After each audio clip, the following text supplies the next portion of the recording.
Hello दोस्तों, जैसा कि मैं आप लोगों के साथ NMMS एग्ज़ाम की तैयारी के क्रम में रीजनिंग और पॉलिटी का क्लास लेके अभी चल रहा हूँ। तो उसी क्रम में पॉलिटी का आज मैं तीसरा क्लास, जिसमें मैं आज संसद के बारे में आपको बताने का प्रयास करूँगा, जिससे परीक्षा में हर साल कम से कम 2 प्रश्न तो आते ही हैं। तो आज मैं 2 क्वेश्चन 2 नंबर आपका तैयार कराने वाला हूँ।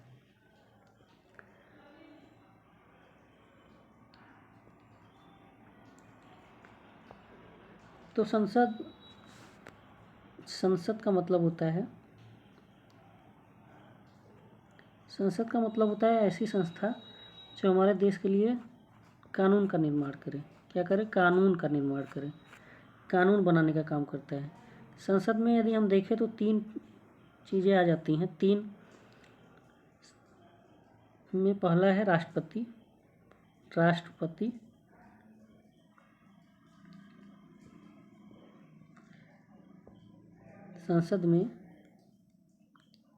संसद में सबसे पहले 3 भाग होते हैं इसके। कितने भाग?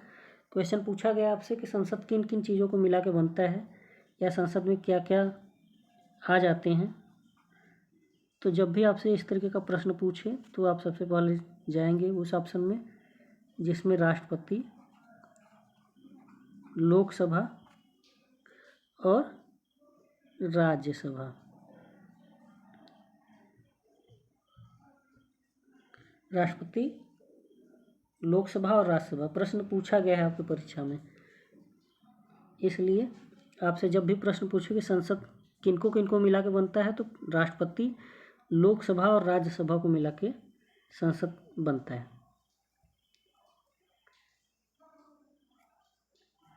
तो आइए आज का क्लास हम शुरू करते हैं आपके। तो सबसे पहले हम देखेंगे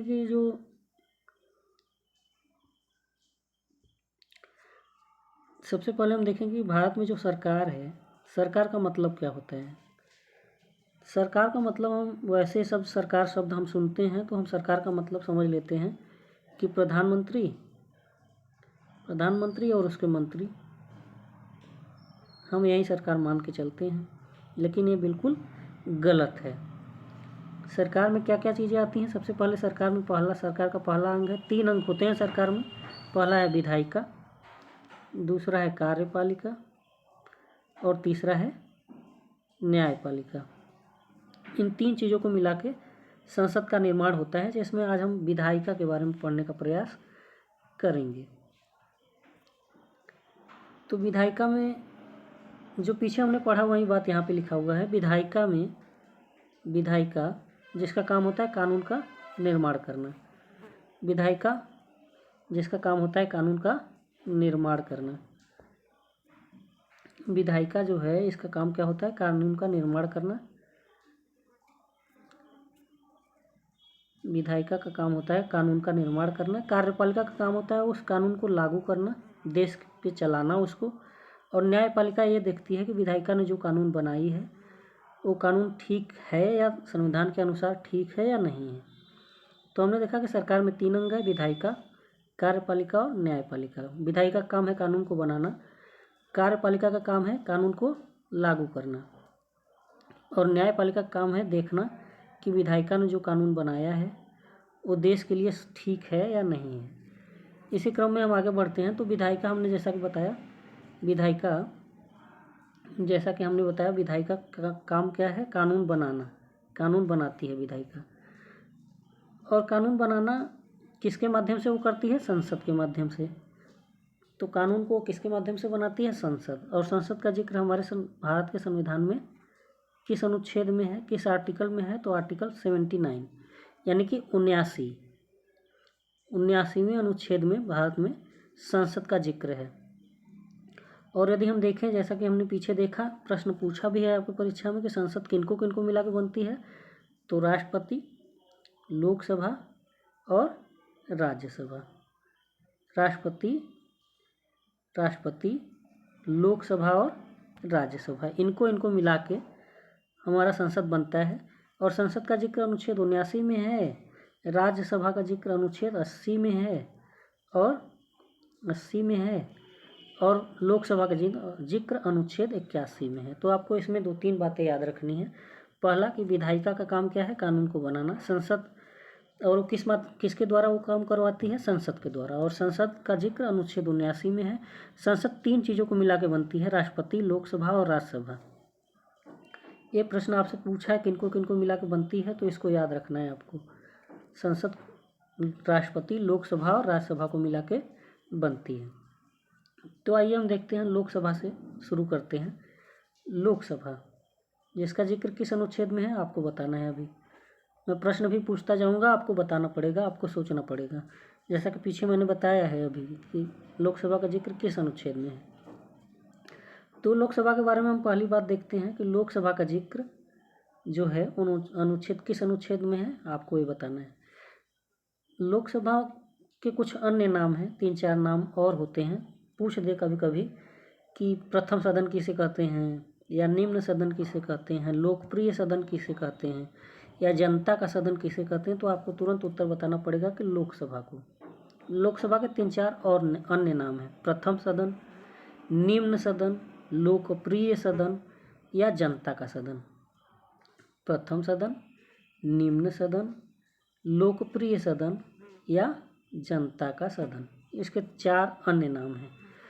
सबसे पहले हमारे देश में लोकसभा का गठन किस सन में हुआ, तो लोकसभा का गठन हुआ 17 अप्रैल 1952 को। 17 अप्रैल 1952 को हमारा जो संविधान लिखा हुआ है उसमें लोकसभा का जिक्र अनुच्छेद 81 में है। मैंने प्रश्न पूछा था अभी आपसे, आशा कर रहा हूँ आपने उत्तर ठीक ठाक दिया होगा।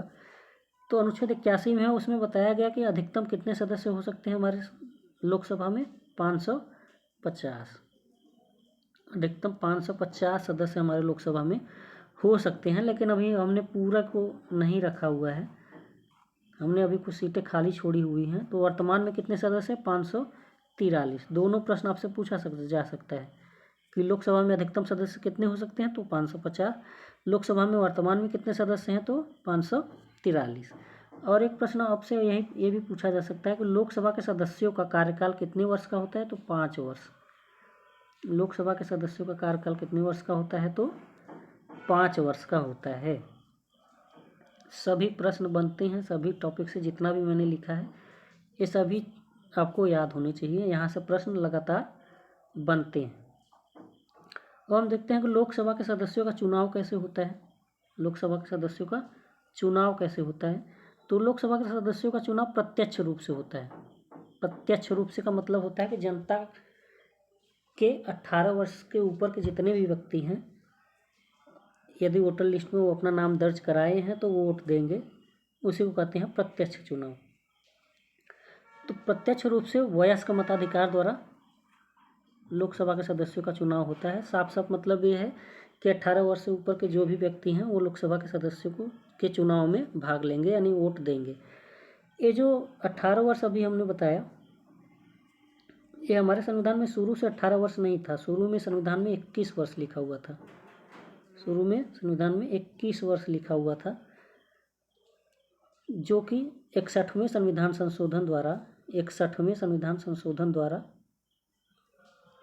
1989 में 61वें संविधान संशोधन 61 संविधान संशोधन किया गया 1989 में, और 21 वर्ष को कम करके 18 वर्ष कर दिया गया। तो ये भी आपको याद रखना है। शुरू में जो 21 वर्ष के ऊपर के व्यक्ति होते थे, या कम से कम 21 वर्ष जिनका पूरा हो जाता था, वहीं लोकसभा के सदस्य के चुनाव में भाग लेते थे। लेकिन वर्तमान में ये कितने हैं, 18। 18 वर्ष से ऊपर के जो भी व्यक्ति हैं वो लोकसभा के सदस्यों के चुनाव में भाग ले सकते हैं। तो लोकसभा के सदस्यों की, जो भी लोकसभा का सदस्य बनना चाहता है उसके पास योग्यता क्या क्या होनी चाहिए, क्या क्या योग्यताएं मांगता है। तो सबसे पहली बात है कि वो भारत का नागरिक होना चाहिए। भारत का नागरिक ही लोकसभा का सदस्य बन सकता है, और कम से कम 25 वर्ष की आयु पूर्ण कर चुका हो। कम से कम कितने वर्ष की आयु पूर्ण कर चुका हो, 25 वर्ष की। और तीसरी बात है कि वो पागल दिवालिया ना हो। पागल दिवालिया का मतलब ये है कि उसकी मानसिक स्थिति ठीक हो, वो सोच समझ सकता हो। और दिवालिया का मतलब होता है कि किसी कंपनी से भारतीय कंपनी से या बैंक से पैसा लेके उसको न दे, डूब जाए वो पैसा, तो ऐसे व्यक्ति को दिवालिया कहते हैं।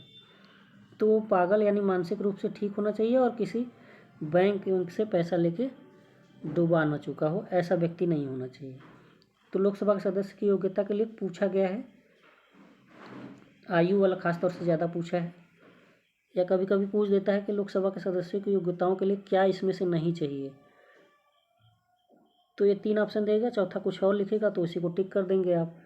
या तो पूछ सकता है कि इसमें लोकसभा के सदस्य बनने के लिए क्या क्या योग्यताएं होनी चाहिए। तो पहला है भारत का नागरिक होना चाहिए, दूसरा कम से कम 25 वर्ष का होना चाहिए, तीसरा पागल और दिवालिया नहीं होना चाहिए। आगे बढ़ते हैं। आगे हम देखते हैं कुछ विशेष बातें जो कभी कभी परीक्षा में आपसे पूछा जा सकता है। एक विधेयक होता है, विधेयक का मतलब होता है कोई कानून बनाने के लिए जब लोकसभा या राज्यसभा में सबसे पहले कानून को जब पेश किया जाता है कानून बनाने के लिए, तो उसी को विधेयक कहते हैं। तो धन विधेयक का जिक्र हमारे संविधान के अनुच्छेद 110 में है। इसको बस याद करना है, ज़्यादा समझाने वाली बात नहीं है इसमें। यह समझाने वाली बात है भी, तो समझाने में बहुत सारी चीज़ें बतानी पड़ेगी जो आपके काम की नहीं है। तो फिलहाल आप इतना याद रखिए कि धन विधेयक हमारे संविधान के अनुच्छेद 110 में है। और धन विधेयक को जो सबसे महत्वपूर्ण प्रश्न है आपसे पूछा जा सकता है, धन विधेयक केवल लोकसभा में पेश किया जाता है। जो आगे हम अभी पढ़ेंगे राज्यसभा में धन विधेयक को पेश नहीं किया जाता। पेश करने का मतलब है कि कोई भी विधेयक सबसे पहले जब रखा जाता है, किस सदन में रखा जाएगा सबसे पहले धन विधेयक, तो लोकसभा में। राज्यसभा में सबसे पहले इसको नहीं लाया जाएगा। सबसे पहले कहाँ से शुरू होगा ये, लोकसभा से। इसी के साथ एक अनुसूची है, 10वीं अनुसूची। आपसे एक प्रश्न है कि भारत के संविधान में कितनी अनुसूचियाँ हैं, हमने पीछे वाली क्लासों में इसको पढ़ा है। तो उसी में जो 10वीं अनुसूची है वो किससे संबंधित है, दल बदल से। यानी कोई व्यक्ति लोकसभा का चुनाव लड़ा किसी दल से, मान लो भाजपा से लड़ा, अब वो भाजपा छोड़ के किसी अन्य दल में भागना चाह रहा है तो नहीं भाग सकता। इसके लिए 10वीं अनुसूची जोड़ी गई है। कब जोड़ी गई है, 52वां संविधान संशोधन 1985। 52वां संविधान संशोधन 1985 द्वारा इसको जोड़ा गया। दल बदल से रोका गया, लोगों को क्या किया गया, रोका गया।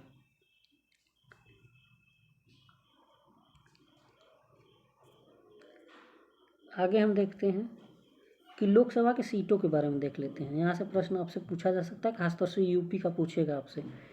तो लोकसभा में जो सीटें होती हैं, सबसे अधिक किस राज्य में सीट है लोकसभा की, सबसे अधिक किस राज्य में सीट है, तो यूपी में। कितनी, 80। सबसे अधिक यदि सीट लोकसभा की देखा जाए तो सबसे अधिक सीट यूपी में है, अपने उत्तर प्रदेश में। कितनी है, 80। यदि केंद्र शासित प्रदेशों में देखा जाए तो सबसे अधिक किस केंद्र शासित प्रदेश में है, दिल्ली में। दिल्ली में कितनी, 7। उसी प्रकार से हम देखें कि सबसे अधिक एससी की सीट कहाँ पे है। एससी मतलब शेड्यूल कास्ट यानी कि अनुसूचित जाति। अनुसूचित जाति की सबसे अधिक सीट लोकसभा की कहाँ पे है, तो उत्तर प्रदेश में है, अपने यूपी में। उत्तर प्रदेश में कितनी, 17 सीटें। उसी तरीके से एसटी अनुसूचित जनजाति का कितना सीट कहाँ पे है सबसे अधिक, तो एमपी में है, 6। तो हमने देखा कि लोकसभा की सबसे अधिक सीट यदि प्रदेश स्तर पर देखा जाए तो अपने यूपी में है, 80। केंद्र शासित स्तर पर देखा जाए तो दिल्ली में है, 7। यदि एससी सबसे अधिक देखा जाए तो यूपी में है, 17। और एसटी देखा जाए तो एमपी में है, 6। एमपी में है, 6।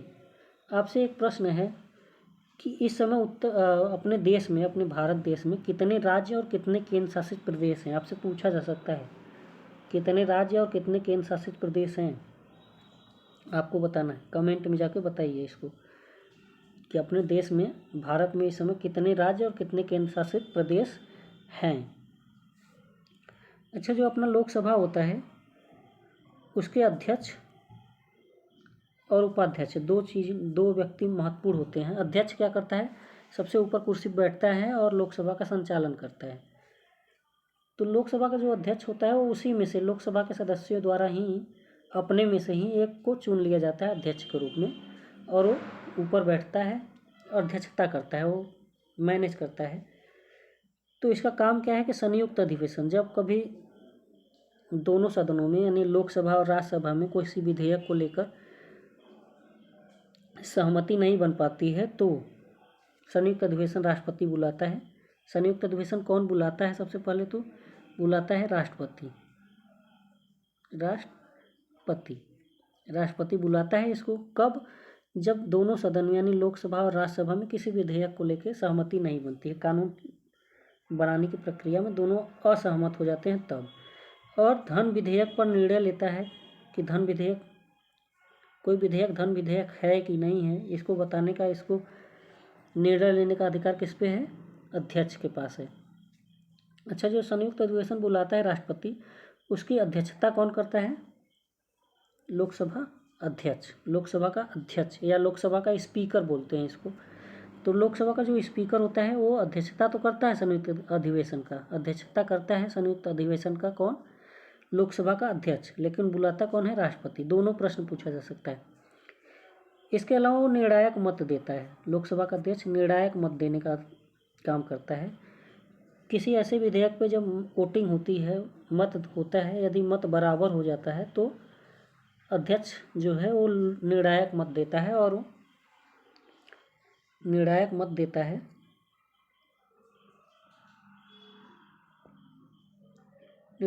देता है और डिसीजन में मदद करता है।